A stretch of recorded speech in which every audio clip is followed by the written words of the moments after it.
ಎಲ್ರಿಗೂ ನಮಸ್ಕಾರ. ನಾನು TN ರಾಧಾಕೃಷ್ಣ. ತಾವು ಹೇಳಿದಾಗೆ ನೂತನವಾಗಿ ರಾಜಾಜಿನಗರ ಕನ್ನಡ ಸಾಹಿತ್ಯ ಪರಿಷತ್ ವಿಧಾನಸಭಾ ಕ್ಷೇತ್ರದ ಘಟಕಕ್ಕೆ ನನ್ನನ್ನು ಅಧ್ಯಕ್ಷನಾಗಿ ನಾಮನಿರ್ದೇಶನ ಮಾಡಿದ್ದಾರೆ.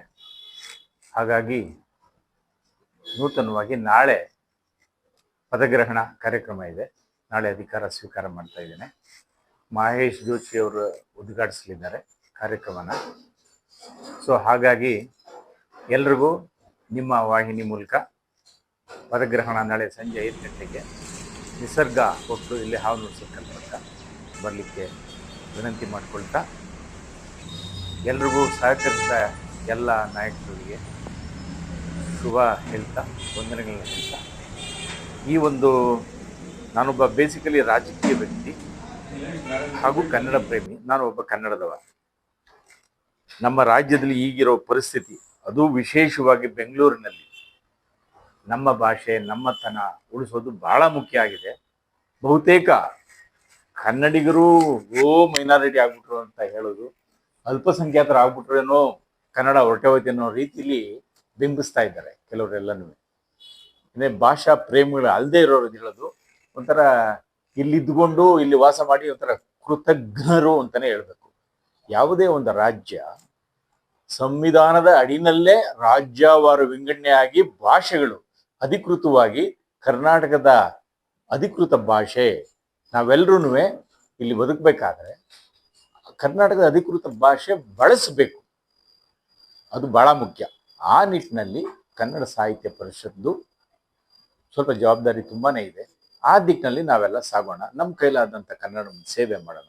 ಒಂದು ಭಾಷೆ ಬಹಳ ದೊಡ್ಡ ಭಾಷೆ, ಶ್ರೀಮಂತ ಭಾಷೆ ನಮ್ಮ ಕನ್ನಡ ಭಾಷೆ. ಅದಕ್ಕಾಗಿ ನಾವು ಚೌವನಿಸ್ಟ್ ಅಲ್ಲ, ಭಾಷಾ ಏನು ಚೌವನಿಸ್ಟ್ ಅಂತಂದ್ರೆ ಆಟೋ ವ್ಯಕ್ತಿ.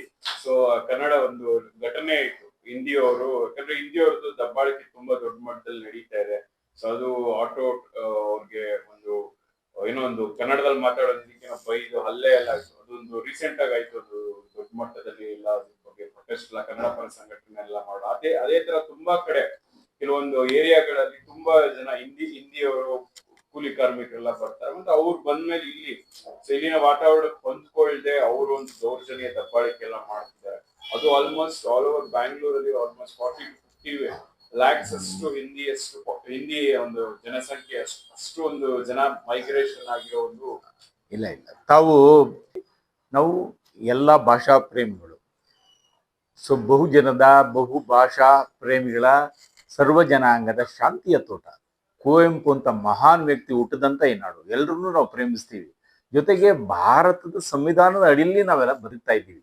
ಯಾವುದೋ ಒಂದು ಭಾಷೆನ ಅದನ್ನ ದುರುದ್ದೇಶದಿಂದ ಭಾಷಾ ದ್ವೇಷ ಮಾಡುವಂಥದ್ದು, ಅದರಂಥ ಕೆಟ್ಟ ಕೆಲಸ ಇನ್ನೊಂದಿಲ್ಲ.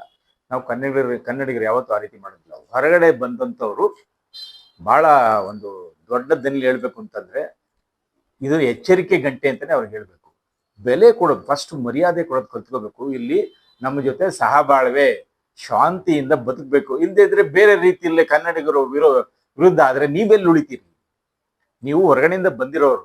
ಹಂಗನ್ಬಿಟ್ಟು ನಾವೇನು ನೀವು ಭಾರತದಿಂದ ಬೇರೆ ಎಲ್ಲೋ ದೇಶದಿಂದ ಬಂದಿಲ್ಲ. ನಾವೆಲ್ಲ ದೇಶದ ಒಳಗಡೆ ಇರುವಂತ ಎಲ್ಲ ಜನ ಒಂದು ಸಂವಿಧಾನದ ಅಡಿನಲ್ಲಿ ನಮ್ಮ ಭಾಷೆಗೆ ನೀವು ಕೂಡ ಬೆಲೆ ಕೊಡಬೇಕು. ನಾವು ಅಲ್ಲೋದ್ರೆ ನಿಮ್ಮ ಭಾಷೆಗೆ ಬೆಲೆ ಕೊಡ್ತೀವಿ. ಸೊ ಆ ಒಂದು ಈ ದಿಕ್ಕಿನಲ್ಲಿ ಸಂವಿಧಾನ ಅಡಿನಲ್ಲೇನೆ ಭಾಷಾವಾರು ವಿಂಗಡಣೆ ಆಗಿದೆ. ಅದಕ್ಕೊಂದು ಸಂವಿಧಾನಾತ್ಮಕ ಹಕ್ಕು, ಆ ಒಂದು ಇದು ಕಾನೂನಾತ್ಮಕ ಇದು ಕೂಡ ಚೌಕಟ್ಟಿನಲ್ಲಿ ಎಲ್ಲ ನಾವು ಇದು ಮಾಡಬೇಕು. ಹಾಗಿಂದ ಭಾಷಾ ದ್ವೇಷ ಯಾವುದೇ ಕಾರಣಕ್ಕೂ ಸಲ್ಲದು. ಸರ್, ನಿಮ್ಮ ಮುಂದಿನ ನಡೆ ಯಾವ ತರ ಇರುತ್ತೆ ಸರ್? ಇವಾಗ ಅಧಿಕಾರ ಸ್ವೀಕಾರ ಮಾಡಿದ್ರೆ ನಿಮ್ಮ ಜೊತೆ ಎಷ್ಟು ಜನ ಪದಾಧಿಕಾರಿಗಳು ಮತ್ತೆ ಎಲ್ಲ? ಈಗಾಗಲೇ ಅವರ ಒಂದು ನಮ್ಮ ಕನ್ನಡ ಸಾಹಿತ್ಯ ಪರಿಷತ್ತಿನ ನಿಬಂಧನೆಗಳ ಪ್ರಕಾರ 10 ಜನ ಈಗ ಒಂದು ಕಮಿಟಿ ಸದಸ್ಯರ ಒಂದು ಸಮಿತಿ ಆಗಿದೆ. ಸೊ ಅವರೆಲ್ಲರೂ ಸೇರಿ ನಾಳೆ ಪದಗ್ರಹಣ ಕಾರ್ಯಕ್ರಮದಲ್ಲಿ ಅಧಿಕಾರ ಸ್ವೀಕರಿಸ್ತಾ ಇದ್ದೇವೆ. ನಮ್ಮ ಮುಂದಿನ ನಡೆ ಭಾಷೆ ಬಗ್ಗೆ ಯಾವುದೇ ವಿಧವಾದಂತಹ ಘರ್ಷಣೆಗಳಿಲ್ಲದಿರೋ ರೀತಿಯಲ್ಲಿ ಭಾಷಾ ಪ್ರೇಮ ಉಂಟು ಮಾಡಿ ನಮ್ಮ ಕೈಲಾದಂಥ ಸೇವೆ, ಸಾಹಿತ್ಯ ಆಗ್ಬೋದು, ಭಾಷೆ ಆಗ್ಬೋದು, ಮತ್ತೊಂದು ಆಗ್ಬೋದು, ಖಂಡಿತ ಒಂದು ಸೇವೆ ಸಲ್ಲಿಸ್ತೀವಿ.